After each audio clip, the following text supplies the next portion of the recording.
Broadcasting from the business capital of the world, this is the Podcast Business News Network. I'm quite honestly not sure where we're going to begin today, but something did resonate with what she said a few minutes ago before we got on the air here. And that's the cost, the price tag. Everything has a cost. They say, well, the best things in life are free. And they're not. There's a cost involved in that. Of course, you buy a car, you buy a house, you buy a latte. There's a cost involved, but there's a price for everything. And maybe the universe is saying that's where we should begin today. We'll find out from her. She is an amazing author. I'm going to say she helps people heal, gives them clarity on a lot of this stuff. She's the president and founder of the Marilyn Initiative. And as I said, she's written some amazing books that help with that as well. Marilyn Horowitz is back with us. I'm going to say, how you doing? And I know you got to do pretty good because I can see, turquoise water and a palm tree in the background. But how are you? I'm very great. I actually am very happy. I'm sitting on my balcony, and this is my actual balcony. In other words, in the morning I get up at 6:30 and I come out and there's an amazing sunrise, and I am looking at the beach, and I'm high enough so that I don't see the pool in my building, but I can if I want to. Mm-hmm. I can have either. And then when I look the other way, about 6:30, I see the sunset. So I have this this is my dream come true. So I'm exactly where I want to be. Mm. And it's a writer's paradise because in the morning, my apartment, which faces south, is not sunny. So, and then it gets sunnier later. So I really can get a lot of work done. So what we were talking about is how I recently had a big birthday, and I'm the kind of person, I've never had a birthday before. I mean, I don't pay any attention to this stuff. And I'm very fortunate that my physical health has allowed me to have that kind of luxury where I just don't worry about it. But there was something biblical about this moment, and some thought about our allotted time on earth and what our responsibilities as humans are. And my feeling has always been that you do good where you are. That's a good working model. That's probably my motto. And I have always done a lot of good, and I've recently done more good. And I had this birthday, and I woke up the next day very hungover. And you have to drink a lot of champagne to get a hangover, so trust me.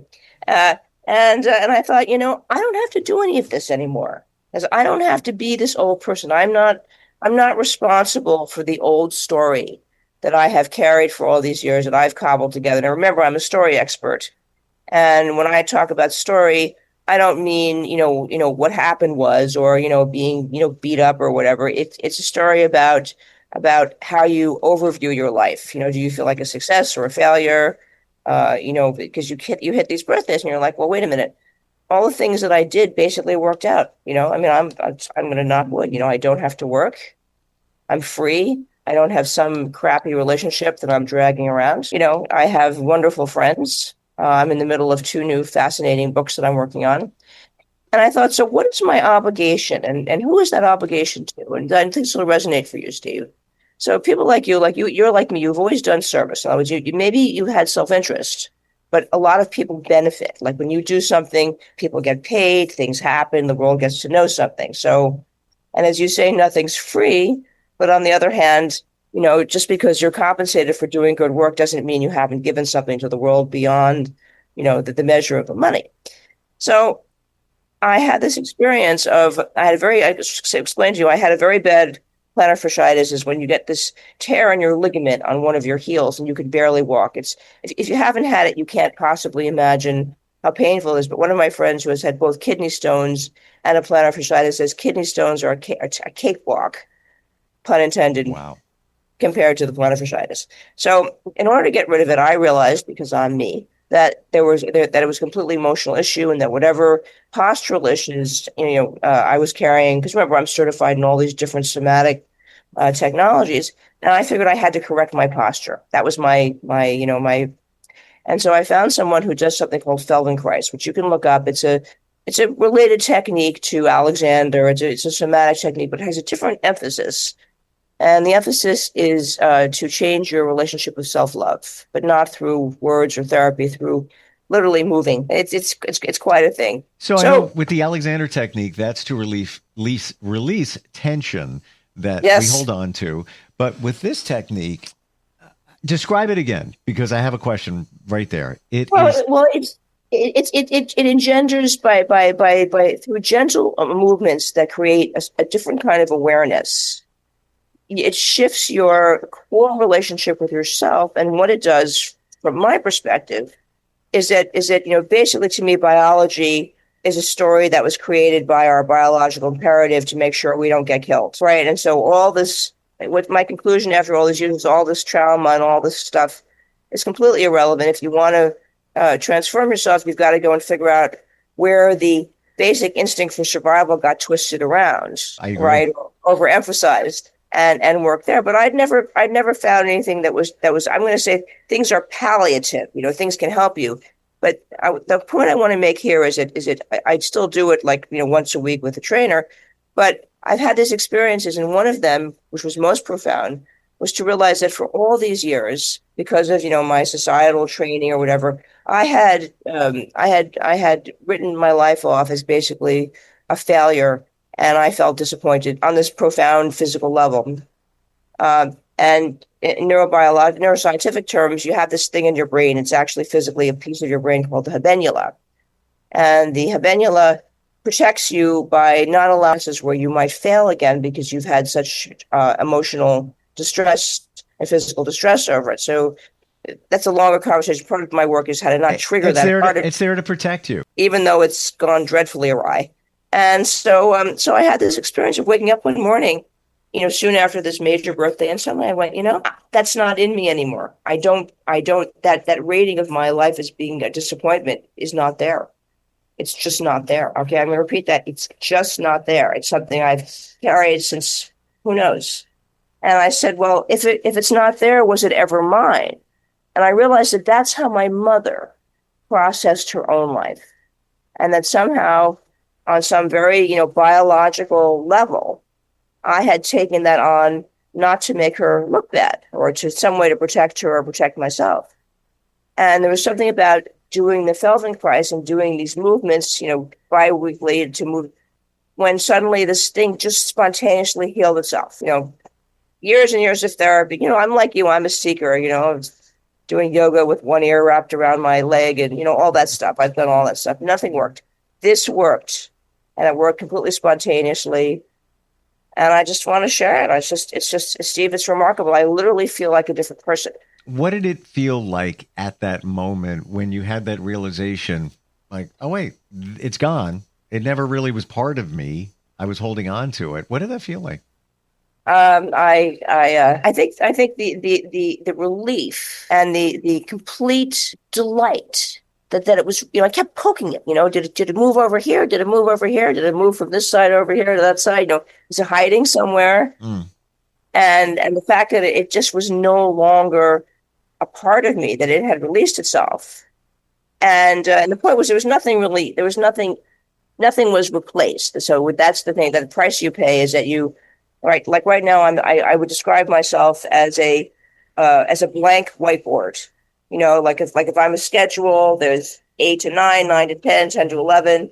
And there are things that I do, but there's no urgency to do the same things. There's this sort of curiosity about, well, it's 12 o'clock. Why do I do that? Do I have to do that? Do I want to do something else? And so some people would find this terrifying because you suddenly are I bought this place in Florida where I'm sitting. And once I came out here, it's a very nice apartment. It's like I always wanted to live in a hotel. It looks like a hotel. It's furnished. I love it. But I realized the only reason that I have to go back to New York is because I have these regular tango parties and I have a cat. And that's what I mean about this awareness of, wait, my life is successful. Oh my God, where I can't find it, but there was this cloud for so many years and it's just not there. So if I'm not a failure and I'm not disappointed, the possibilities certainly change, right? Did you feel like an animal in a cage for quite some time with these things around you? The boundaries that we create. It's the Dylan song, you're in a prison of your own design. Or I forget which song it is, but it's a lyric from his song, right? Which So which one is that? I'll have to go dig it up. But the lyric is, you're in a prison of your own design. And that's a song by? I think it's still it. I'm gonna have to go check it. Hmm. I'm like you. I gotta I check live that. by lyrics. I live by lyrics. I'll So check that too. Wow. it was a wow. Yeah. And what this technique? What's it called? It's called Feldenkrais, and it was developed by a guy named Moshe Feldenkrais. Again, one of these techniques. It was needed to be done. You can go look him up. It's not as well known because the uh, he wouldn't market it. I've heard of it before many times, but never knew what it Yes, was. I've known about it for years and years and years, and I've done everything but that. And but then this friend of mine who was a fellow tango dancer who said she could help me with my plantar fasciitis. The alternative of hobbling around for the rest of your life and Hmm. trying yet another discipline was irresistible. And she's a very special person. Do you at this juncture, even passing, you said a big birthday, in some regards, at this point, do you feel like you're just getting started? It's a great question. The answer is I think finally I am getting started. I think finally I have started. I'm going to reframe that. I think finally I have, years ago I had one of those mystical experiences, which I'll tell you about another time, but it was an opportunity to make a request of the universe for something. And my request was that I be able to live a script without my father being in it. And not because he was so terrible, but because there were problems. And I got my wish. It took a few years, but I got my wish. And the wish was that whatever this person that you're seeing before you is not a person who is any longer even in remembrance of all of these different things, not just of my dad, but of that part of my life that made things so disappointing. And the other part that's interesting, Steve, that you may be experiencing as well, is I don't really care. I don't really, my desire to achieve something has changed. It's not that I won't continue to write books or whatever, but my investment in my identity as a writer has shifted.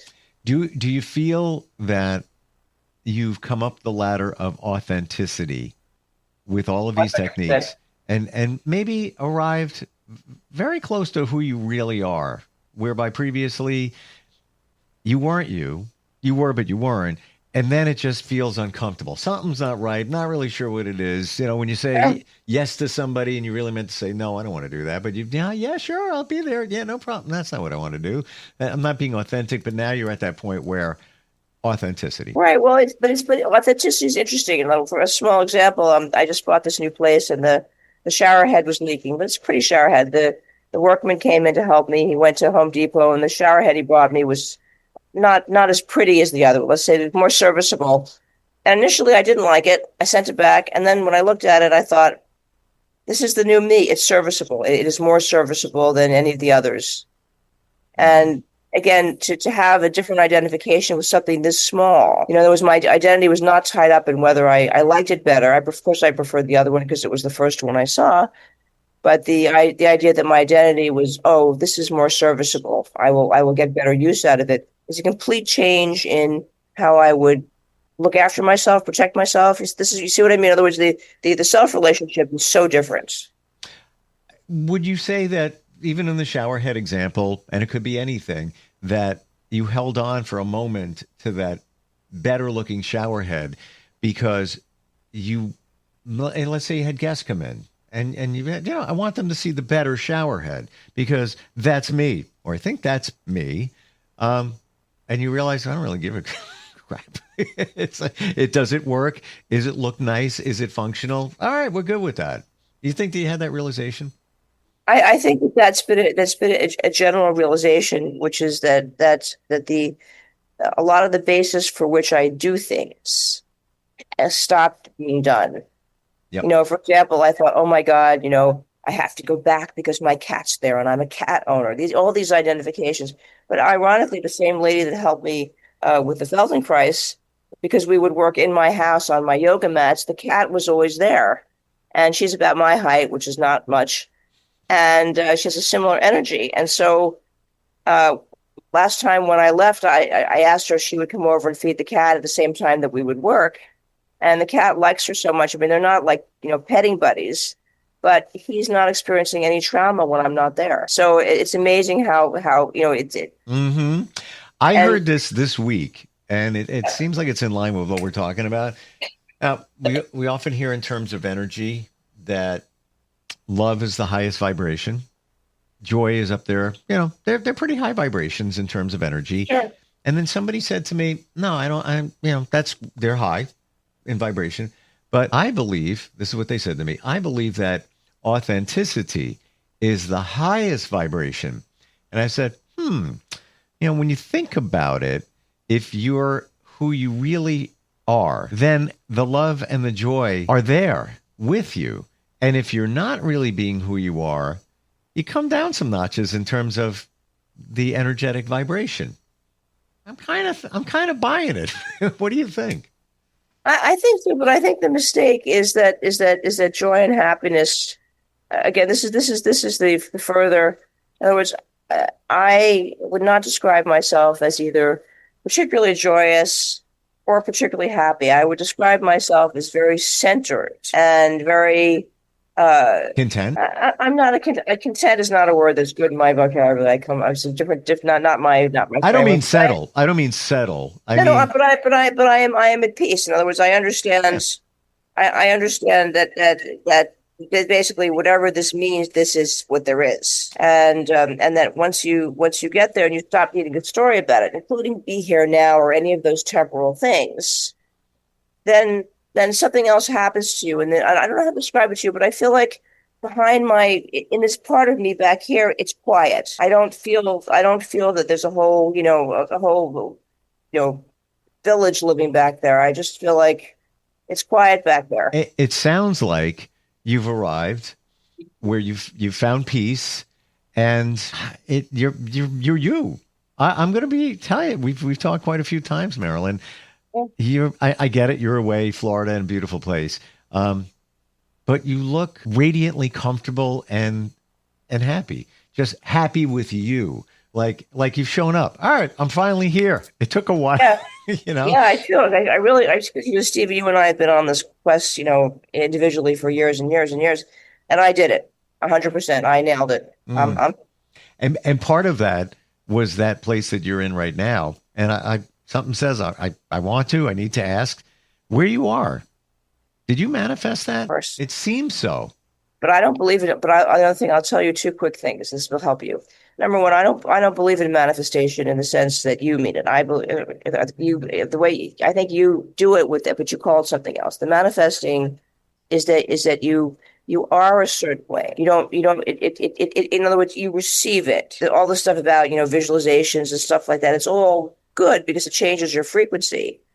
But I genuinely, after doing, because my thing is neuroscience, it's my interest, and I have come to the rather unromantic conclusion that everything is about frequency, and that it really doesn't matter, that you're working on how you feel and stuff like that is not very useful. What's useful is to notice your state in the sense of the awareness, to be very involved, to accept the fact that for practical purposes, your body is your subconscious.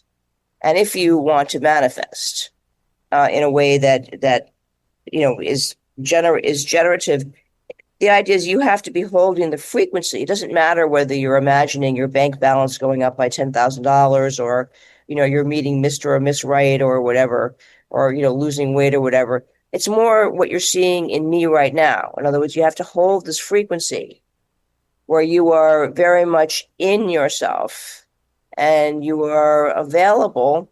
And it's not that pleasant because remember, I always say that being with yourself is like being in an arranged marriage. You're not necessarily with the person you would have picked, right? That's good. I'm going to remember that. That's Helps really a good. lot. Yeah. An arranged marriage because you can't get out of it. You're stuck with that person, instead of saying, did you manifest something? Would it be more accurate to say, this is the way it's supposed to be?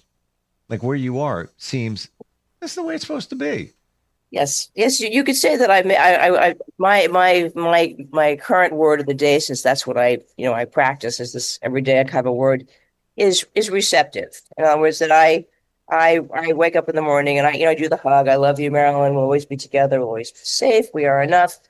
And then my word of the day are things like receptive. And then I will, get up and do my little thing and whatever. But all day long, I'm aware of, am I receptive to this? And I don't mean am I being a yes person or do I like it? Just am I available for an opportunity?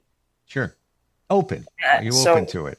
And, So I think I shared with you last summer, went away with myself for the first time ever. Yes. Went twice. Beautiful Caribbean island. Very inexpensive, but wonderful. I'm going to go back again in another month and change. Oh, congratulations. Oh, thank you. And yeah, I don't own the place. It's an Airbnb. I feel like I do. But I thought I would say, yeah, I manifested this. I don't know about that. But when I'm there, it's the way it should be. Everything is what I need, right down to the white plastic chair that overlooks the hill when I look at the ocean. Exactly. It's where it's these pieces, the little restaurant that I'm the only person there. Guy comes over, serves me, brings me a cerveza, and it's the way it should be. And it just seems like, if we don't want to call it manifesting, that's the way it should be. Where you are at this point in your life, passing that big birthday, maybe having an epiphany. How wonderful that this is part of the mix, and that's the way it should be. I think the way it should be is great. I mean, I think of it as making yourself receptive. Agreed. But it's just language. It's really, as you see, it's an emotional availability. I think that's very astute. And what's receptive? Being open to something, instead of being closed to it. But how are you open to it? You have to fully know yourself and get to that point where that you've arrived. You've gotten to that point. I'm so happy for you, at that place. And where you are, I was in that city a couple of weeks ago. And just, I don't know what it is, but there's a vibration there, and a good one. Yeah, I like it. I mean, I was looking in Miami because I'm a dancer, and there's a big dance scene there or whatever. And I just, I come from New York City. I'm like, why would I want to live in another city? It's redundant. I have my place in New York. And for me, when I saw this one, I was like, because I really got disconnected. I had a love affair, and it was out in Fire Island. And when I was done with that, I kind of got rid of him, Fire Island, and everything else. So that was a part of myself that I really had, sort of put away. And when I walked into this apartment, I looked at 20 apartments in this area. This place looked just like the beach house I used to rent. Mm. Even though it was on the 4th floor and had a balcony and whatever, it was just like, oh, home, right? Like where you said, like as it should be, right? Home. There you go. Wow. Great conversation today. And I'm going to encourage everybody, your thoughts on what we're talking about, manifestation, the way it should be, even arriving or having epiphanies about yourself. Instant feedback, steve@gmail.com. How do we find you, Marilyn? You have amazing books. Thank you. You offer so much great insight. What's the best way to connect? My website is marilyninitiative.com. Thank you for today. Lots to think about. And again, congratulations on where you are, and happy birthday. Thank you so much, Steve. Right. I think we have a few more of these, so I'll see you next time. You got it. We'll talk soon. We'll be right back.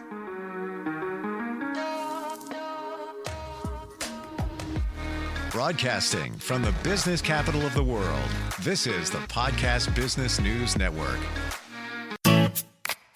Hi, this is Terry Crews, actor, former football player, game show host, father of 5, and all-around big dude. I'm also an expert on drama. I know all kinds of drama. There's the good kind that comes with having a house full of kids. There's the bad kind like season-ending injuries. There's the necessary kind like having an agent in Hollywood. And there's silly drama, like the drama around my percolating pectorals. And then there's the drama you can skip. Skip the drama that comes with not having your high school diploma or equivalency. Find free adult education classes near you and finish your high school diploma. Visit finishyourdiploma.org. Or text diploma to 97779. Message and data rates may apply. Reply STOP to opt out. That's diploma to 97779. And leave the drama to actors like me. Brought to you by the Dollar General Literacy Foundation and the Ad Council.